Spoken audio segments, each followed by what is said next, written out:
Fender announces the Jerry Garcia Alligator Stratocaster. Welcome to Music Gears, where we bring you the latest info on new music instruments, software, and other gear from around the world. While Jerry Garcia is perhaps best known for his kaleidoscopic playing with the Grateful Dead, the story of the Alligator begins with a different, albeit equally historic musical act. By 1970, Garcia had earned himself quite the reputation. He was called into the studio by acts like Jefferson Airplane and Crosby, Stills, Nash and Young as a session player. That same year, singer-songwriter and co-founder of Crosby, Stills and Nash, Graham Nash, began recording his solo album, Songs for Beginners. Among the roster of rock and roll greats he enlisted to play on the album was 28-year-old Jerry Garcia. Nash was so impressed by Garcia's playing that he decided to gift him with a 1955 Swamp Ash Stratocaster guitar. Garcia was immediately infatuated with the lightweight guitar. The single coils allowed him to conjure the twang of his country and western heroes, while the guitar's remarkable high-end response provided clarity even when played through heavy distortion.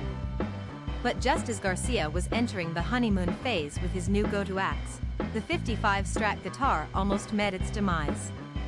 In November 1971, Garcia had just hit the stage at Boston Symphony Hall when the frigid November weather hit him like a ton of bricks. He hit the first note of his set, and just like that, the lower half of the pickguard cracked wide open. As the guitar's electronics spilled out, Garcia frantically waved his tech, Steve Parrish, on stage for a helping hand. Parrish started shoving the guts of the instrument back in place while keeping everything together with nothing more than a roll of gaffer's tape. Miraculously, Garcia and the Strat made it through the rest of the show. Some days later, the pair decided to replace the missing chunk of pickguard with a masonite plate, replaced with a brass plate in the early 80s. From there, the modifications just kept coming. By 1972, the Alligator was hardly recognizable from the 1955 Stratocaster that Graham Nash gifted Garcia back in 1970. However, thanks to the countless personal touches added by Parrish and Garcia, it has become one of history's most iconic guitars.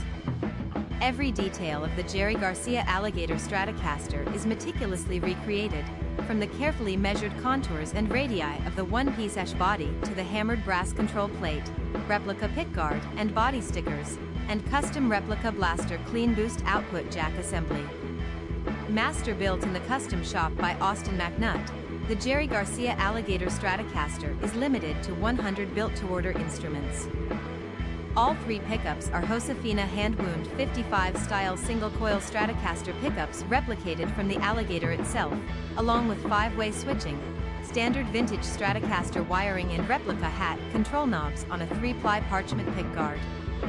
Premium features also include a relic lacquer finish, one-piece riffs-on maple neck with a profile scanned and replicated directly from the original guitar, 7.25-inch fingerboard radius and 1.625 brass nut width, 21 medium vintage frets, custom brass bridge and tailpiece with rosewood base plate, Schaller M6 tuners, disc string tree with custom retainer bar, and custom bird's eye maple backplate. Custom hardshell case included. $20,000. Please click the like button if you found this helpful, and if you'd like to stay informed on the latest in music gear releases and limited time discount offers, please subscribe. Thanks for joining us.